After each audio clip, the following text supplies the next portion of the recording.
Ladies and gentlemen, and everyone who is viewing this, this is Win the Night bonus content. I'm with my host here, Josh. Thank you, sir. Josh, how are you doing tonight? How's it going? Dude, I'm happy to be here. And again, thank you for being a part of this. Oh, yeah, of course. It's my pleasure. You first gave me this idea. I remember you talking about it, and I was really inspired with the fact that it's just about openness between people and proper communication. I felt that that's really necessary in this world. And I think you doing it and you kind of leading the torch and just bringing it forward is just a really cool thing. So I guess I just want to ask you is what inspired you to make this? Yeah, so it's in the name, Win the Night. And the reason why that name felt proper to me was because the hardest times for me in life has been every time when I've been alone at night. All of the noise goes away. Your friends aren't there to talk to you, aren't there to comfort you. Your family can't tell you it's going to be fine. It's just you in your head. And that to me was the hardest part of the day, was at night. And it felt like a battle to me to this day. It still feels like a battle. I've understood it better as I've gotten older, and even more so recently. And I'm talking about in the last maybe 6 months, where I've began to really understand why it's been so difficult for me. But that's primarily where that comes from, is the struggle that it is to get through a night's sleep. Yeah. You said still going through this problem. Yes. So this has been a long recurring issue with you, and I'm sure, has it stemmed from maybe your childhood or something along those lines? And yeah. The answer is yes. It's a bigger yes than that. Yeah, of course. What it is for me, I'm an anxious person. Yeah. Since I was a kid, I've had a lot of anxiety, and I didn't have a name for it before. I didn't know what it was. I just thought it was, it felt, I'll put it to you this way. Growing up, it kind of felt like the world was closing in around you. Mm-hmm. That's how it felt for me when I was trying to go to sleep. It felt like my mind got louder, and it just kept, the world was like caving in on me. That's kind of how it felt like at night, and I had to fight to keep the walls open. Mm-hmm. And where that comes from, the anxiety has been linked, or what I'm finding, right? It's because I'm still figuring this out. But what I'm finding is that it has a lot to do, my anxiety has a lot to do with past trauma. And what that has meant for me was essentially going back, because your nervous system, as I understand it, your nervous system thinks you're still in danger.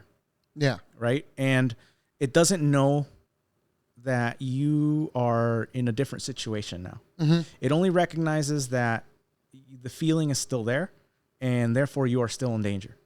And so I felt as though I was still in danger when reminiscing about the day. Let's say, for example, I'll give you my thoughts at night. I'll lay down, and then I'll remember something I did wrong that day. I'll remember that, oh God, that was a really weird conversation I had, and I didn't mean to sound weird. And that person probably doesn't like me now. And now it's going to be awkward when I see them. And, I didn't study for this test because I never understood what I was doing. I never really grasped what the teacher was teaching me. Now I have to take a test on it. And I've looked at this number over and over again, and it doesn't make any sense to me still.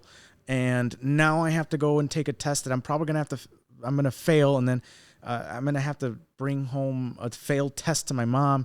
My mom's going to be very upset, and I'm going to be disappointed, and she's going to be disappointed. So do you see how this compiles? Yeah. It's a snowball effect. So it just begins to snowball, and it turns into dread. Mm-hmm. And that's what that anxiety kind of did to me. And then as I got older, and now recently, like I told you, I've gone to therapy, and I'm beginning to understand that it's still my nervous system telling me I'm in danger, because I never really figured out what it is. Like, I'd never figured out that what I went through wasn't my fault. Mm-hmm. Does that make sense? No, it makes total sense. And even from my observations of you, we've been friends for a long time.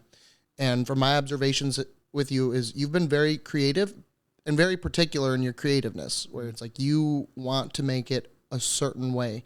And it's like I see that anxiety compile and manifest in your creative process. You know, and it's kind of funny because now I'm looking at what you're making here now with this podcast, and it's almost like it's positively confrontational. You know what I mean? Where you're taking these anxieties and the way that you feel, and you're putting it into a place where it's like, not only am I going to sit here and do this at night, which is where I'm like, I feel the most vulnerable, but I'm going to show people the openness. And it's like, I find that very, very cool. Thank you. Yeah. I appreciate that. It's kind of how you put it. It's so my perfectionism, which is what it is. My perfectionism is directly linked to I'll put it to you this way, because it's hard to explain. The best way that I can put it is that as a child, when you go through traumatic events, especially divorce, because that's what I've experienced is my parents divorced. My parents got divorced when I was about 5 years old. Okay. And I lost half my family. And what that means is half of my siblings stayed with my dad and the other half went with my mom. So it was just me and my brother for a long time. And my 3 siblings stayed behind. And so essentially at 5 years old, my whole family split and just didn't know why, didn't know what happened. I just woke up one day and we were leaving. Right? So as a child, not understanding why your family is gone now from one day to another, it has to be your fault. Because what I've learned is children are kind of selfish. And I don't mean that in like a bad way. I mean, as though they feel that everything is because of them or for them, whatever it is, because that's all they know is that they only understand the world that they're experiencing. And that happens, I think, into adulthood, but you have to learn to like to take your vision like this, like go from here to here. And as a child, you only have this. And so as I understand it, children internalize that, any kind of pain that their parents go through, and they say, well, this must be my fault. I must be such a bad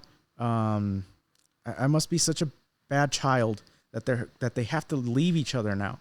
Yeah. Right? Like I must be causing them so much hurt and pain that now they can't even stand to be together. It sounds silly. Yeah. But that's what happens is you internalize it. And that's what happened to me. And that's why I need to be perfect all the time, because I don't want to be a burden on my parents. It's funny that you say it like that, because I also remember in an earlier conversation we had when we were on our way up here is that you always feel the need to be the strong one in the situation, because, and from what you're saying now, it's like you had anxiety from the fact that it's like, man, you wake up and it's like now the family's gone. And it's just like, oh my God, like you're just sitting here and you don't know what to do. And then it's like, from what you also say is like, you've always felt in a position where you've seen yourself as weak. And then it's like, from there, you need to like become into a stronger form of yourself.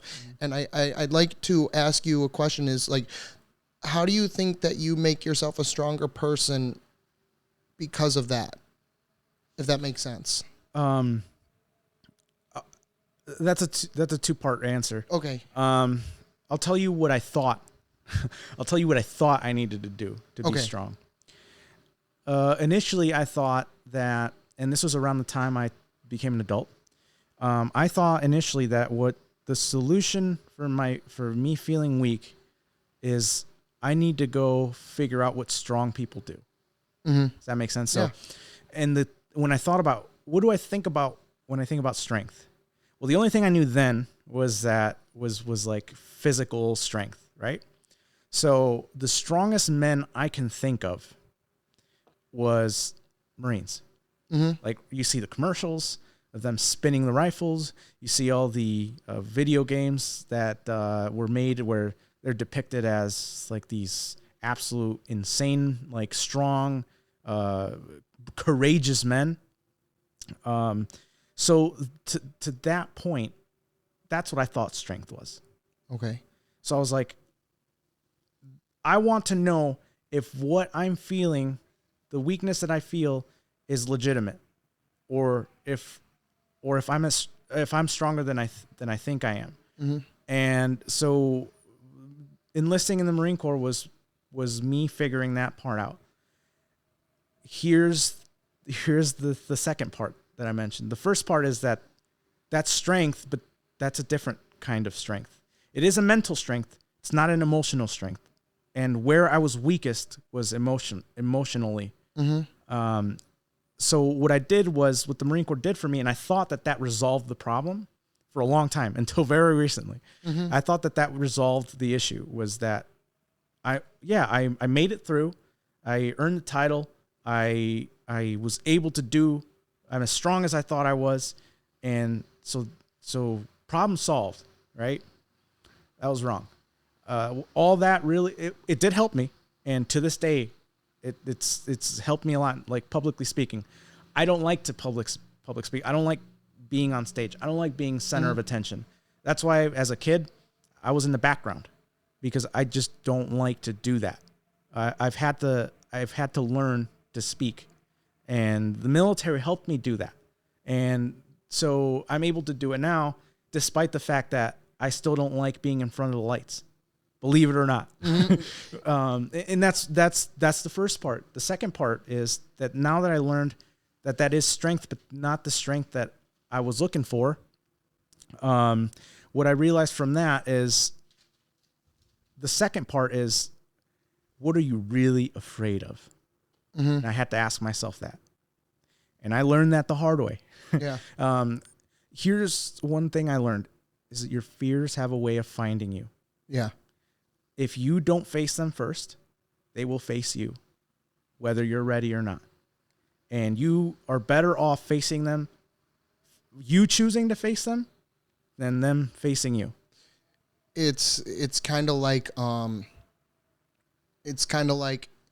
if there's a problem, if there's a leak, the leak is only going to get worse, you know. And then pretty soon, like for example, okay, when I was a kid, my dad is he has great skills. He's very smart, very intuitive, very good, but he's not a handyman.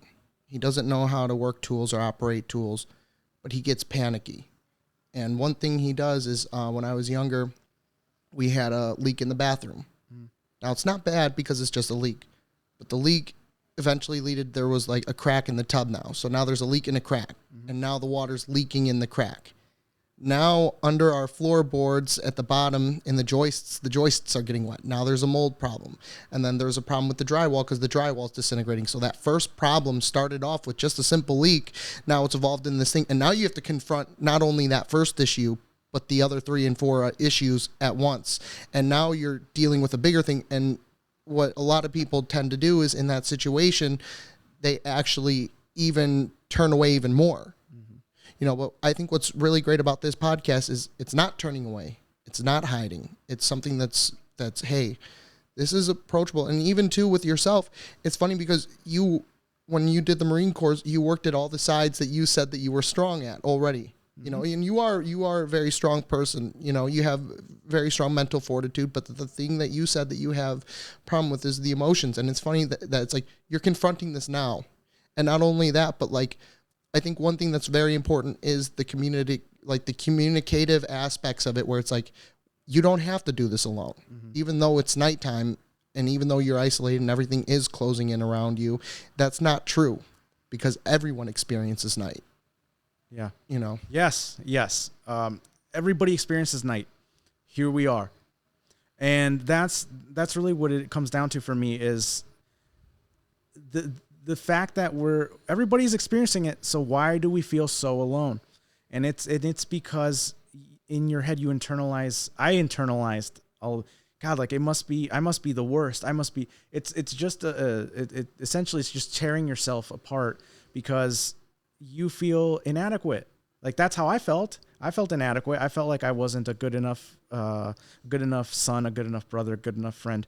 And why did I feel that way? Well, because as a child, I internalized the divorce of my parents as my fault. Yeah. And I didn't know that.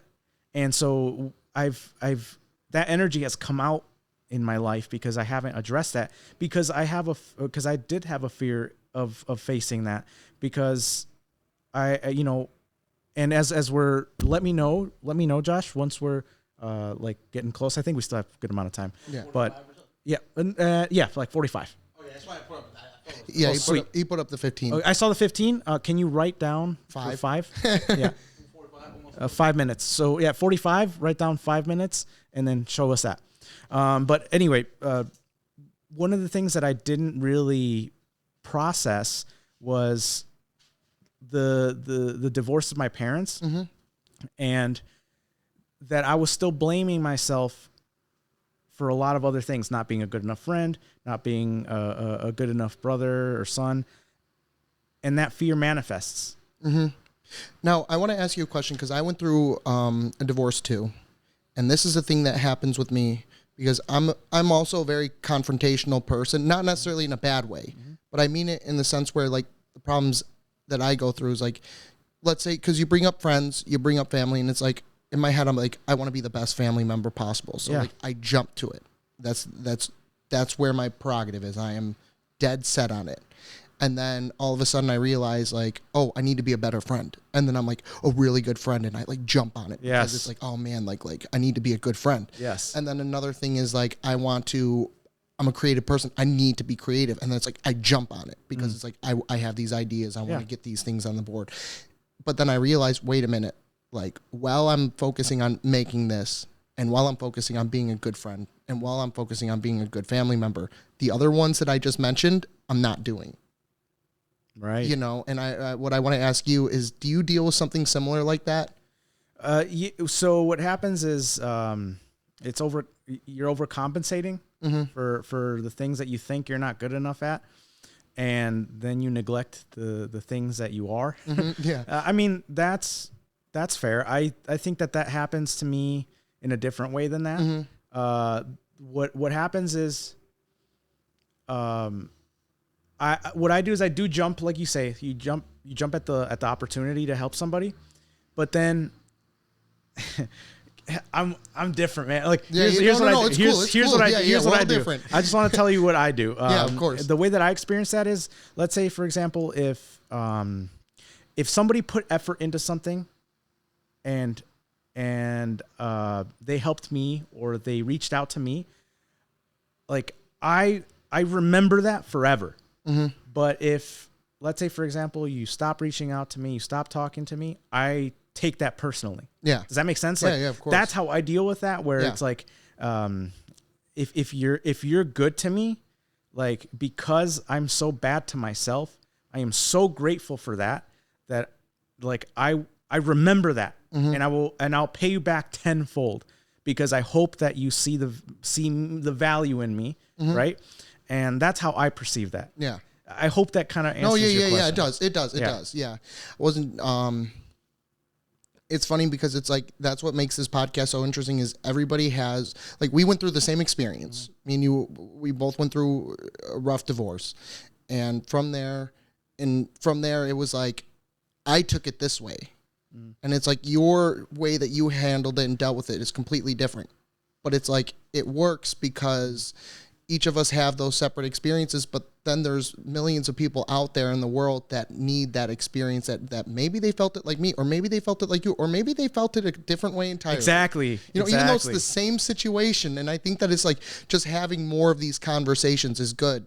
And I think it's a good thing. And that's why I think that Win the Night is going to be a very good thing for the future and for people to hear. Thank you, man. Yeah. And again, this can't happen without friends. This can't happen because this isn't a me thing. Like, I might be hosting it. Yeah, of course. That's about as close to the truth as that might get, is I'm hosting it. Yeah. But ultimately, this doesn't run without everybody. Yeah. This doesn't keep going without people who want to hear more. This doesn't keep going without people who want to be a part of this. So the fact that you guys put belief into this before it even became anything, it was really telling, right? And not just in the kinds of friends that you guys are, but that in the way that the power that this already has. Yeah. In its birth, right? Yeah, yeah. And man, this is unreal. Yeah. I'm really excited to see how it goes. It's been an awesome ride so far, but it's only going to get better. So I'm very excited to see how this. Yeah, this man. goes. We can only go up from here, and I really hope somebody gets something out of it. If not, dude, we said we were going to do something, and we did it.